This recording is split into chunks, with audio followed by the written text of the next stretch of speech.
Warning: this video contains historical footage from the Second Battle of Fallujah, as well as interviews with veterans who were there. These are intended for educational purposes. However, viewers might find some of the footage or audio disturbing. Viewer discretion is advised. No, I didn't agree with the war, but the fact of the matter is, I was a young man of a certain age, and my country was at war, and I would have a choice to make. Was I going to participate, or was I not going to participate? And I would remember that choice for the rest of my life.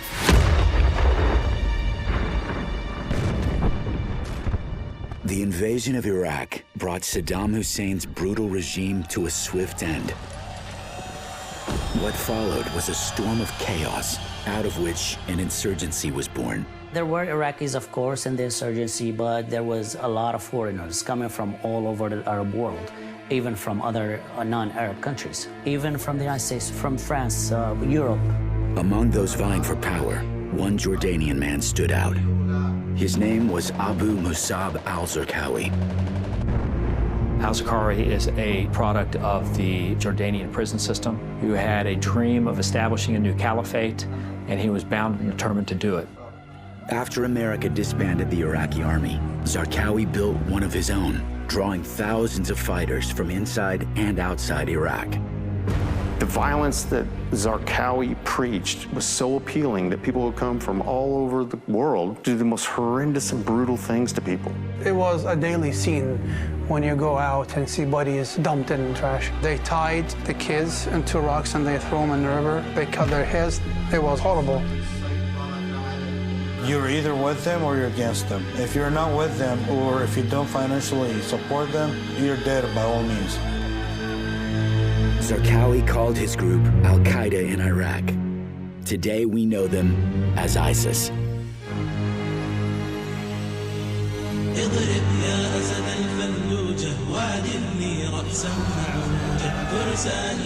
In the spring of 2004, Iraqi nationalists and Zarqawi's growing army seized control of Fallujah, just miles from the capital. These terrorists were armed to the teeth. No one could fight against them. Fallujah kind of was pushing a lot of danger into the country, pumping, constantly pumping. That was their safe zone. They go out and do stuff all over the country. If they could make it back to Fallujah, they were safe. It had to be stopped, or the country will turn over to Al-Qaeda. By October of 2004, Iraq's prime minister ordered civilians out of Fallujah so Iraqi and coalition forces could retake the city. We are determined to clean Fallujah from terrorists.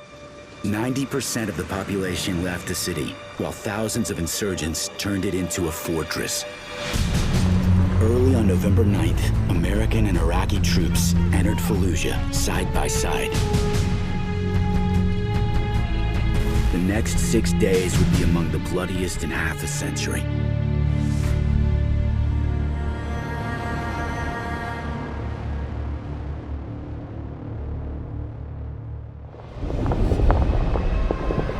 Lightning 2, Spartan 3.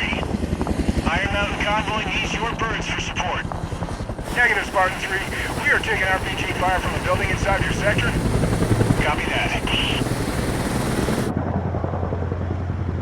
First squad, Spartan 3. Stand by for orders.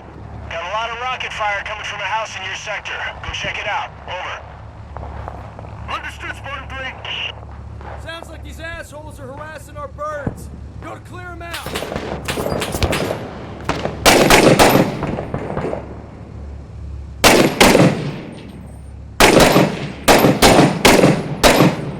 RPG-2's dead!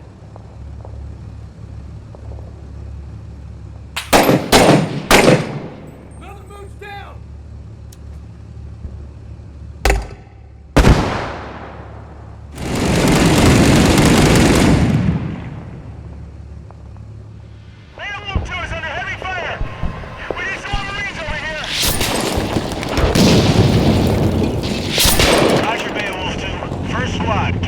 Help our boys out. Sniper activity coming from the mosque. ROE says to hold off. Waiting on higher. Copy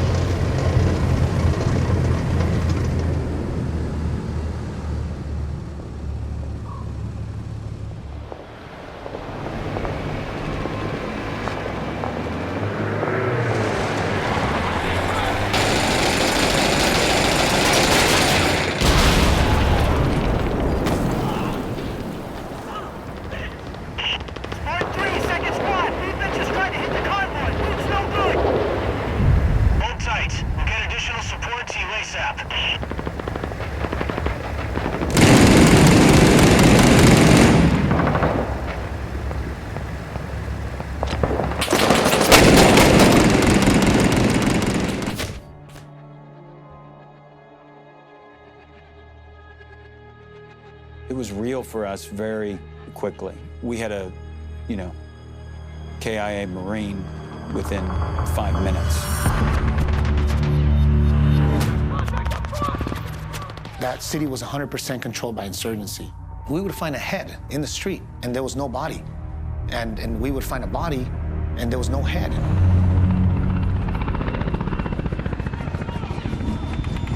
I knew this was an al-Qaeda thing, this was a foreign fighter thing. I knew this was whoever the hell wanted to fight us in the whole world was coming to Fallujah. Early in the morning of November 9th, 6 battalions of American and Iraqi forces began pushing south to clear all insurgents from Fallujah. The only way you can clear a city is you have to search every house, you have to search every room, and you have to root out every insurgent. They'd remain static in a building, knowing that they're probably not going to live. They may not even have a way back out, but they're so heavily fortified that you have to go in there and get them. Every time we would go into one of those buildings, you never know what to expect. It's different every single time. The only constant was, the fear, the adrenaline, the unknown. We sustained hundreds of casualties. I mean, one guy in a building could take out a fire team. The first objective for Regimental Combat Team 1 was to retake the Jolan district. Jolan district was a district where that was kind of al-Qaeda's headquarters. And we knew that it was going to get hairy down there. There was still that sense of fear as we pulled into the city. I mean, it just grips you. It was pitch black that night.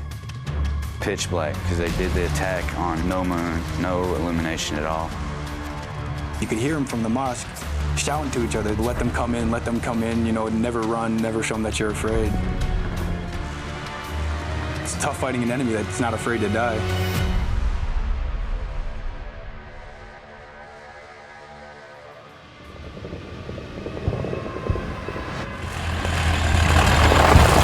Jack Air, this is Fish Finder. Jack Air, go ahead. I have visual on multiple insurgents south of LRP Butler on a rooftop. That might be the AQI headquarters we've been searching for. Copy that. I'll get 3rd Squad to secure the target. 3rd Squad, Spartan 3. Iron Mountain convoys approaching LRP. ETA 20 mics.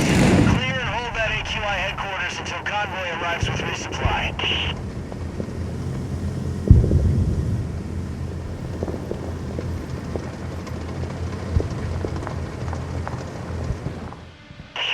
Cavalry's advancing south to Objective Virginia, but sounds like we might have missed a couple of moves back there. Roger that, Cougar. 3-1 will handle it. Second Squad, this is Spartan 3. We've got sporadic mortar fire coming from somewhere near the park. Cav decided to leave them for us? Yeah, apparently those big old Bradleys don't fit indoors. Roger that. Figures. Happy fucking birthday, Marines! Looks like you candy asses get to go to the fair. You got doors to kick and mortars to find. Well, this is gonna put us behind schedule, isn't it? Crazy Horse 3rd Squad. Sit tight, we'll get our engineers. That is a negatory 3rd Squad. We on the timeline here. I'll tell you what, we'll cut across and pick up the phase line on the other side, alright? Just follow us and we'll be fine. Easy for you to say.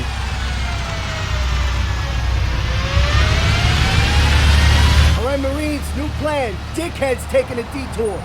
Eyes peeled for RPGs and IEDs.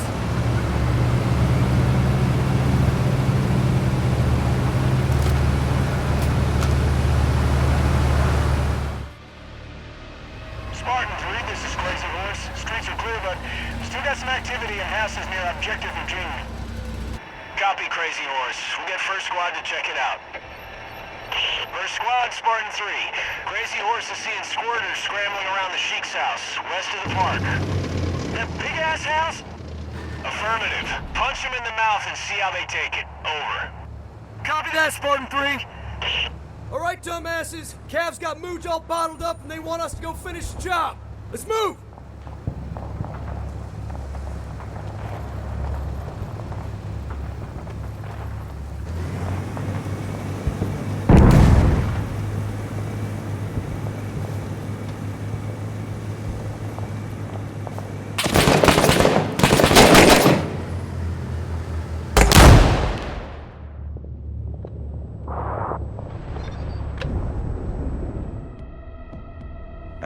bullets are real, but where in the hell is it coming from? Where are they?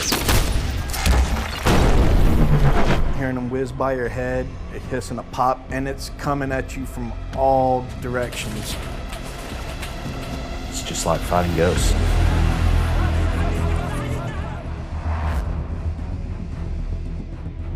A second day dawns, and already the nature of the battle has evolved.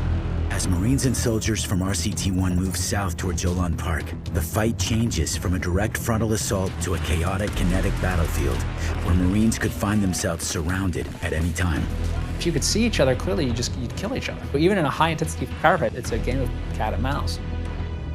We have all these structures, we have all these buildings, we have rooms inside the structures. It's a three-dimensional battlefield. You know, we like to think that the enemy's not behind us.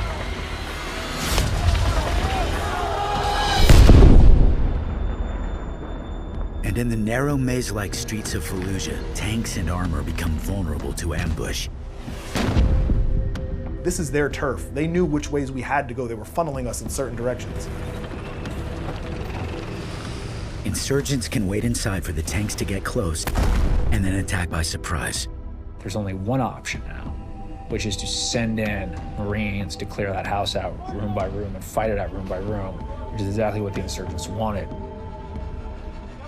The deadliest thing they did in houses that I encountered was the tunnels from one house to another, because we would attack a house, think we had them pinned down, and they would escape and we'd get in there and they'd be gone. Within these deadly buildings, full of death traps, an even darker discovery was made. We open the door, it's damp, and there's jerry-rigged cages, hooks from the ceilings, al-Qaeda flags kind of in the corner. This looks like one of the setups we've seen in these beheading videos. They don't just say, oh, okay, shoot him in the head, that's it. No, they want to torture you. They want to make your family suffer. They want to beat you. They will do so many things before they finish your life. It's probably the closest thing to hell that you'll ever see.